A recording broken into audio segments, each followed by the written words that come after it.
은만이 완전히 서리라.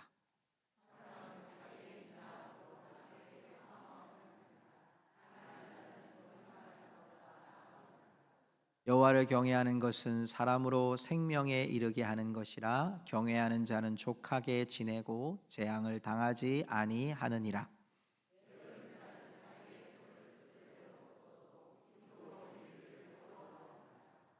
거만한 자를 때리라. 그리하면 어리석은 자도 지혜를 얻으리라. 명철한 자를 견책하라. 그리하면 그가 지식을 얻으리라.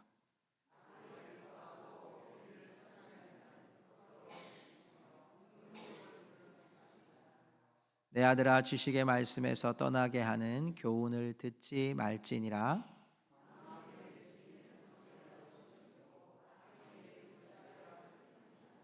29절 같이 읽습니다. 심판은 거만한 자를 위하여 예비된 것이요 채찍은 어리석은 자의 등을 위하여 예비된 것이니라. 아멘. 자리에 앉으시기 바랍니다.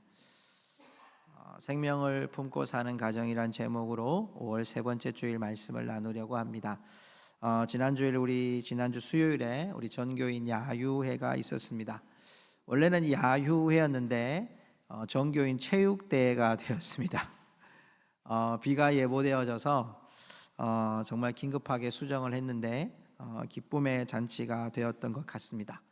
잠깐 한번 사진 한번 몇 장 보시겠습니까? 네. 제가 저걸 이렇게 인원을 이렇게 체크해 보니까 한 80명이 넘더라고요. 근데 여러분, 우리가 체육관을 빌리는 것도 하나님의 놀라운 은혜로 고성에서 가장 큰 체육관을 빌렸습니다. 네, 하나님께서 식당도 주시고요. 비 온다고 하나님이 여러 가지를 예비하셨더라고요. 우리 남전도회 회원들이 너무 고생 많이 하셨는데 너무너무 애를 많이 쓰셨어요. 근데 하나님께서 그런 모든 일도 허락해 주시고 네, 막 넘어가시죠 지금. 여러분 모습 사진은 여러분 구역에 다 보내드리고 나중에 한번 크게 보여드릴 수 있으면 좋겠습니다. 또 보여주세요. 네, 여기 보면 막 뛰는 장면도 있죠. 네, 중간에 계신 분이 이명자 권사님이신데요, 엄청 잘 뛰셨어요. 네, 제가 알기로 몇 번 뛰셨는데 우리 또 아이들도 이어달리기를 다 했습니다. 네, 다 이어달리기 하고요. 그렇게 기쁨의 시간을 보냈던 것 같습니다. 가위바위보도 하고요. 가위바위보도 상도 받고 모든 성도님들이 기쁨의 시간들을 보냈던 걸 보면서 목회자의 한 사람으로서 그런 마음이 들었어요. 참 우리 교회가 살아있는 교회다, 움직이는 교회다, 사랑이 넘치는 교회다, 이런 생각을 하게 됐습니다. 우리 모든 성도님들 또 수고하시고 또 후원해 주신 분들 너무 감사하고요. 우리 바로 옆에 분에게 축복의 박수를 한번 치시면 좋겠습니다. 네, 감사합니다. 그러더라고요. 이제 우리가 원래 소풍을 가려다가 이제 체육관을 하다 보니까 넘어지신 분도 계시고 또 이렇게 마음이 앞서시는 분도 계시고, 근데 모 전도회에서 그러시더라고요. 모 전도회가 아니고 뭐 밝히겠습니다. 사라 전도회가요. 우리가 생각할 때는 연세가 좀 있다고 생각이 드는데 마지막에 족구를 했어요. 남자분들이 족구를 하고 여자분들도 젊은 분들이 손으로 이렇게 족구를 하듯이 했거든요. 그랬더니 옆에서 응원하러 나오셔가지고 나도 들어가고 싶다고. 제가 고민을 굉장히 많이 했어요. 장로님들하고도 의논한 중인데 자꾸 나오면서 그러시더라고요. 내년에 또 했으면 좋겠습니다. 내년에 또 했으면 좋겠습니다. 근데 또 하나 히트작이 뭐였냐면 바베큐였어요. 못 오신 분들은 억울하셨을 거예요. 내년에 한 번 더 기회를 드릴지 모르겠는데 너무 맛있었어요. 막 싸들고 하시는 분도 계시는데 우리가 돼지 한 마리 잡았거든요. 다음에는 기회를 잃지 말고 꼭 오시기를 바랍니다. 아멘이 없으시네요. 여러분, 이렇게 주 안에서 교회가 여러 가지 이렇게 프로그램들을 하고 행사를 할 때마다 우리가 살아있다는 느낌들을 받아요. 성도님들이 보통 때는 잠잠하게 계시다가 그런 시간들을 보내면 협력하고 하나 되고 막 뛰어오고 마음을 같이 나누고 후원해 주시고, 이런 교회의 모습들을 보면 우리 교회가 참 살아있다라는 생각들을 참 많이 하게 됩니다. 여러분, 오늘이 5월 세 번째 주일, 보통 세상에서는 또 스승의 주일도 지나고 교회에서도 우리가 교사주일이라고 해서 우리 교사 선생님들에게 특별히 좀 다른 수고를 기억하는 시간들을 갖고 있는데요. 여러분이 교사라고 하는 것을 볼 때 참 예전에는요, 저희 어린 시절을 보면 당근과 채찍이 있었어요. 선생님의 회초리도 있었지만 선생님의 품어주시는 마음도 있었거든요. 또 선생님이 한 사람 한 사람 이름을 다 기억하고요. 저희 어릴 때는 아이들이 한 70명쯤 됐거든요. 선생님이 1번부터 70번까지 번호를 다 아이들을 불러주시고, 아침마다 나와서 조회하면 그 1번부터 70번까지 아이들을 다 불러주시는 거죠. 그리고 학년이 끝났는데 제가 기억했던 4학년 선생님은요, 모든 아이들이 졸업할 때, 모든 아이들이 학년을 마치고 올라갈 때 모두 다 한 번씩 다 이렇게 허그를 해주시면서 축복의 메시지들을 하나씩 주셨거든요. 참 여러분, 선생님들에게는, 우리 또 교회도 마찬가지고요, 교회 안에 우리 선생님들도 지금 우리 교회 교사를 섬기시는 분들이 참 여러 가지 환경들도 다 맞지 않고, 또 우리 교회 같은 경우는 아이들이, 우리 부모님들이 교회를 나오지 않으시는 분들이 반 이상이 되거든요. 그런데도 이 아이들을 품으려고 토요일 날 연락하고 전화하고 부모님들한테 다 확인하고, 오늘도 한 아이가 자기가 기도 순서를 맡았다고 저한테 종이를 보여주는 거예요. 기도를 썼다는 거예요. 엄마가 선생님이 가르쳐준 대로 써라 그래서 썼는데 3번 썼대요. 3번. 그래서 왜 3번 썼냐 했더니 엄마가 옆에서 더 예쁘게 써야 된다고 3번이나 쓰게 하는 거예요. 그러니까 이런 거 하나하나가 얼마나 그 아이들에게 영향력이 있는지 몰라요. 주변의 교회 분들이요, 저희한테 그래요. 목사님, 교회 선생님들 어떻게 하시길래 아이들이 우리 교회로 막 저희 고성중앙교회 가고 싶다고 하냐고요. 여러분, 교사라는 직분 안에는요 참 놀라운 것이 있어요. 그게 뭐냐면 학교 선생님도 마찬가지고 교회 선생님도 마찬가지고, 특별히 교회 선생님은 영혼을 다루는 일이기 때문에 생명이라는 단어가 남다르게 다가옵니다. 오늘 여러분, 우리가 읽었던 이 말씀 속에 보면, 제가 생명을 품고 사는 가정이라고 말씀을 나누었는데, 솔로몬이 이 잠언을 쓰면서 우리에게 진짜 생명이 뭔지에 대한 얘기를 하고 있어요. 생명이 얼마나 귀하고 소중한 가치인지, 우리가 뭘 붙들어야지 참된 생명을 얻을 수 있는지를 오늘 우리에게 밝히고 있습니다. 교사주의를 맞이하고, 또 우리가 가정을 돌아보면, 우리의 가정을 돌아보면서 오늘 우리의 이 질문, 내 안에 생명이 있는가?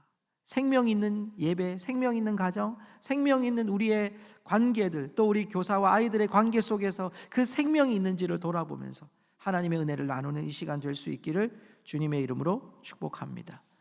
뭐가 생명입니까? 오늘 성경 말씀은 우리에게 여호와를 경외하는 것이 생명이라 말씀합니다. 자, 한번 봅시다. 16절을 한번 같이 읽어보겠습니다. 16절입니다. 같이 읽습니다. 계명을 지키는 자는 자기의 영혼을 지키거니와 자기의 행실을 삼가지 아니하는 자는 죽으리라. 자, 이 말씀들이 계속 대꾸가 되어 있어요. 앞에 계명을 지키는 자, 밑에는 자기의 행실을 삼가지 아니하는 자, 이렇게 돼 있죠. 여기 보니까 자기 영혼을 지키는 결과가 나오고 죽는 결과가 나와요. 여기에 계명을 지킨다고 하는 것은, 계명이란 말은 훈계, 교훈, 명령 다 들어갑니다. 근데 지킨다는 말이요, 순종이라는 말이에요. 그러니까 우리가 하나님의 말씀을 지키는 것은, 우리가 하나님의 말씀을 순종하는 것이 나를 지키는 거죠.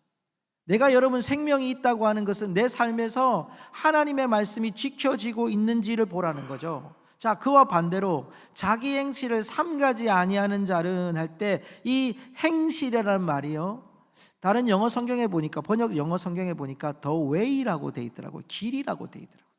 자기의 길을 삼가지 아니한다. 이 삼가다라고 하는 말은요, 경솔히 여기다, 이런 뜻이거든요.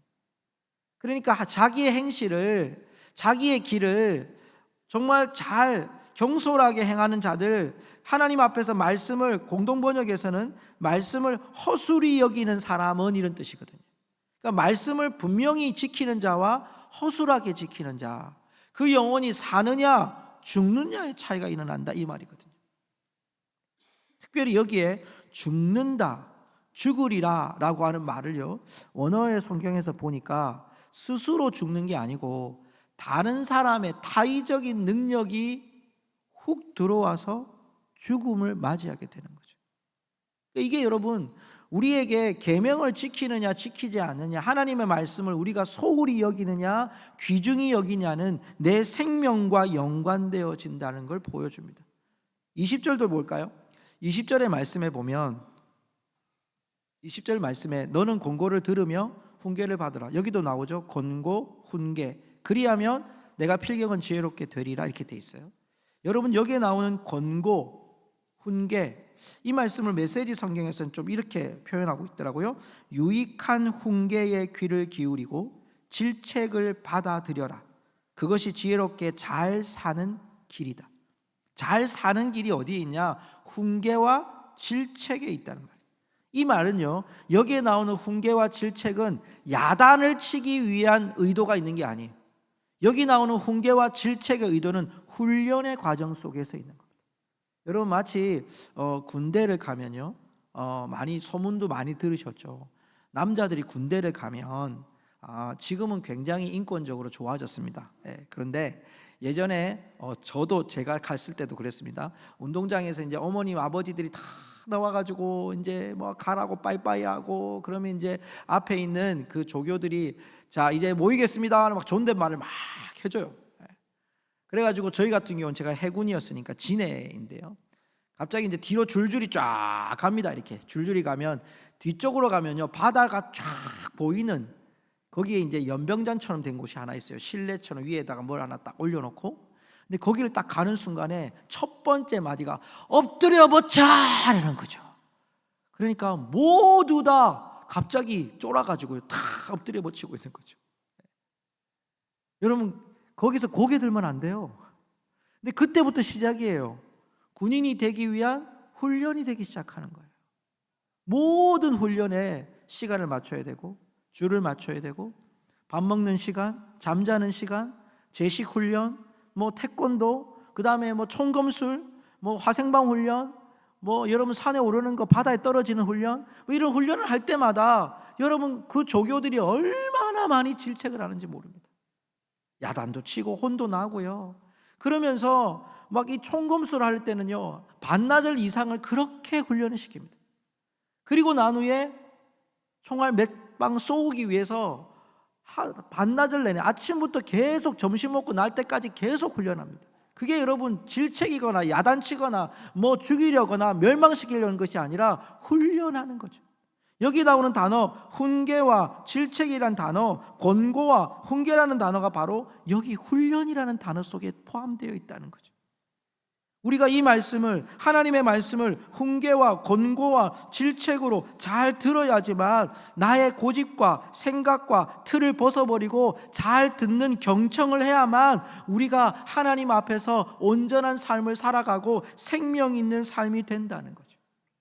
성도 여러분, 목사인 저희가 또 여러분이 여러 매체를 통해서 하나님 말씀을 들을 때 여러분 마음에 찔림이 될 때가 있어요. 아니면 목사님 오늘은 나한테 찍어서 말씀하시는 것 같다 이렇게 생각할 때도 있어요. 때로는 하나님이 말씀을 하시는데 불편한 거예요. 듣고 싶지 않아. 불편한 마음이 들 때도 있어요. 때로는 하나님의 말씀이 우리에게 현실적인 괴리감을 느끼는 순종을 요청하실 때도 있어요.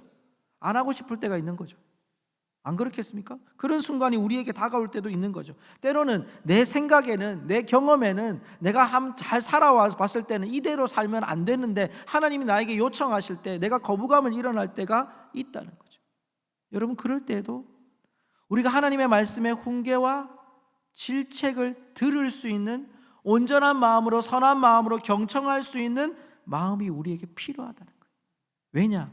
하나님이 그때 우리를 믿음의 궤도로 올리시는, 믿음의 궤도를 수정하셔서 바른 길로 걸어가게 하시는 하나님의 때, 그 사인인 줄로 믿습니다.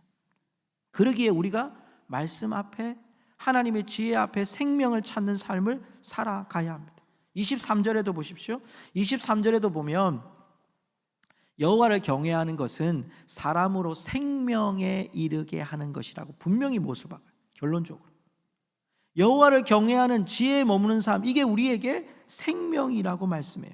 현대인 성경에서는요 여호와를 두려워하는 것이 사는 길이다라고 돼 있고요, 여호와를 두려워하는 사람은 재앙을 받지 않고 만족한 삶을 누릴 것이다라고 말합니다. 여기도 동일하죠. 두려워하는 것은 사는 거다.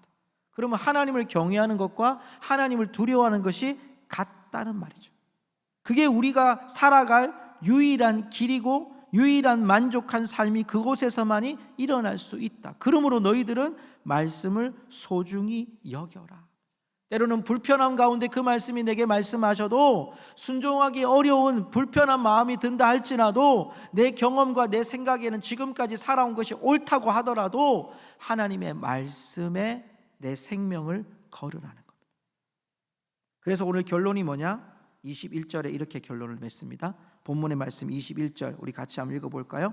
21절입니다. 시작. 사람의 마음에는 많은 계획이 있어도 오직 여호와의 뜻만이 완전히 서리라. 아멘. 결과는 여호와의 뜻이 서는 거니까, 여호와의 뜻이 분명히 서 있는데 설 거라는 거예요.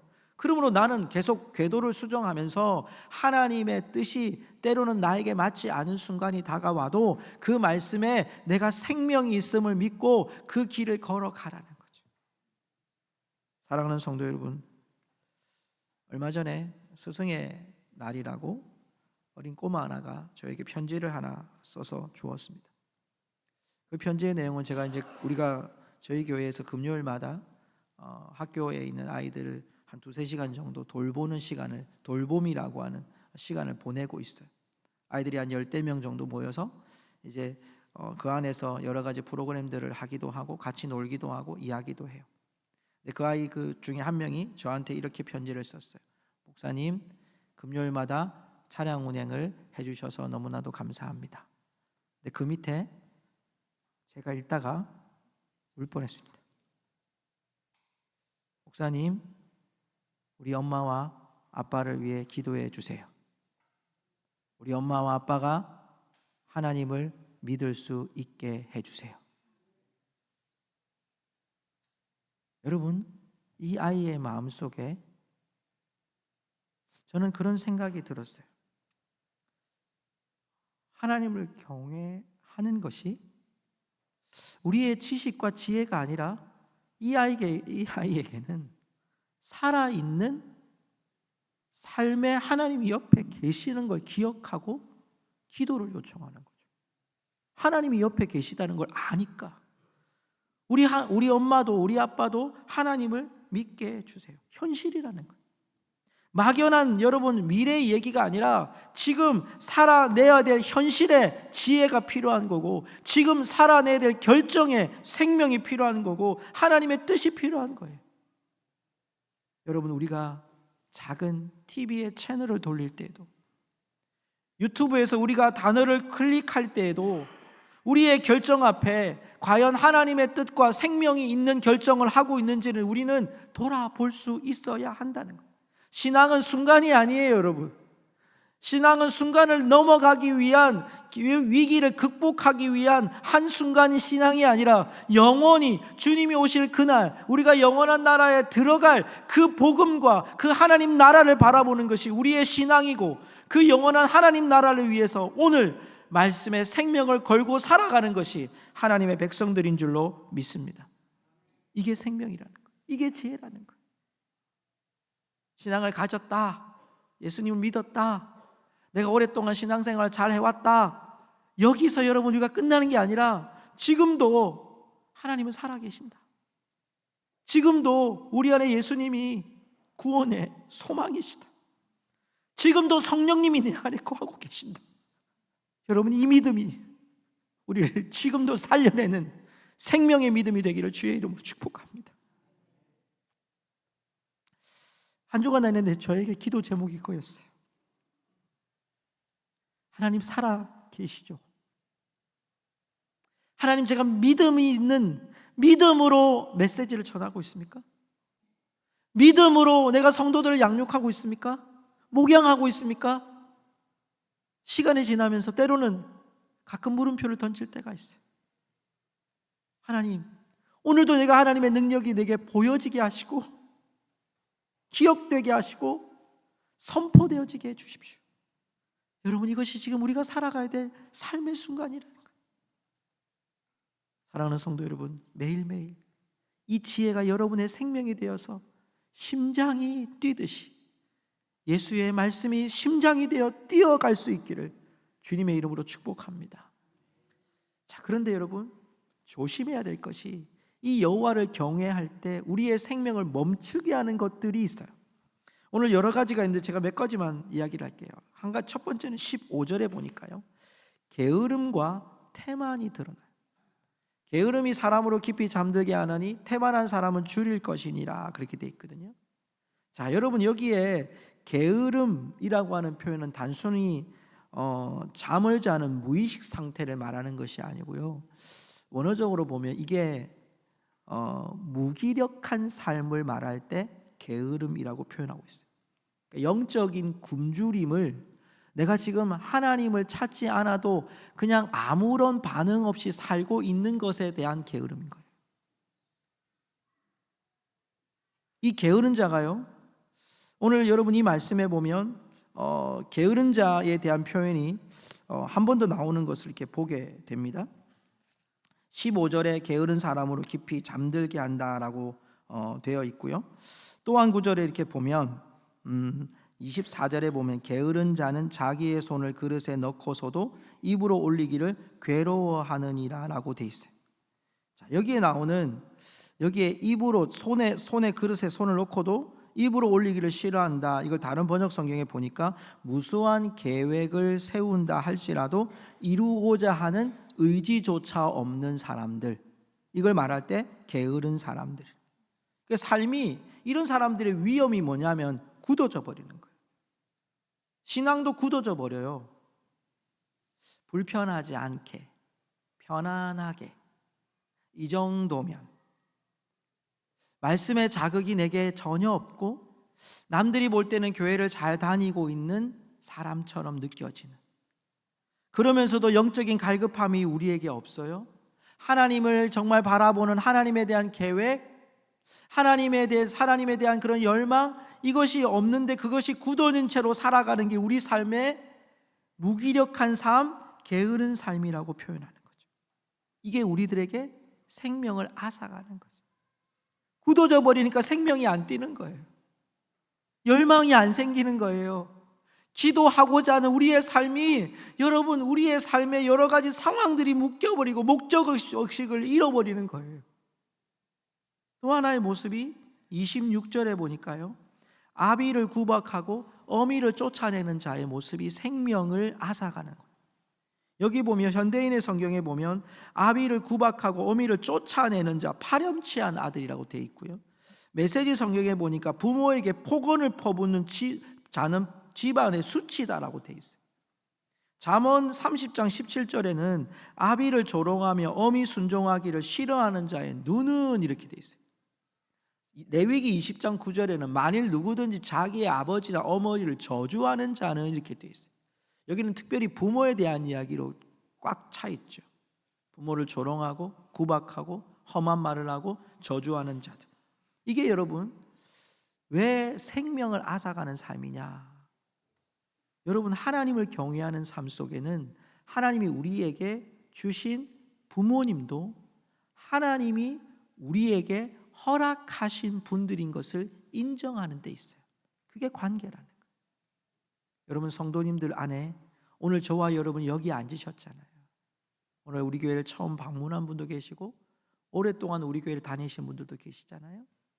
여러분, 다 우리는 그리스도 안에 함께 부름받은 하나님의 백성들인 줄로 믿습니다. 이걸 여러분 기억하는 거예요. 그런데 부모에게 저주를 하고 폭언을 내뱉는 이 모습은 뭐냐? 물론 도덕적인 모습, 이 성경적으로도 율법적으로도 문제가 있는 관계. 그런데 이것이 뭘 의미하냐면 내 안에 하나님께서 보내신 하나님의 그런 명령, 하나님의 인도하심을 거부하는 거죠.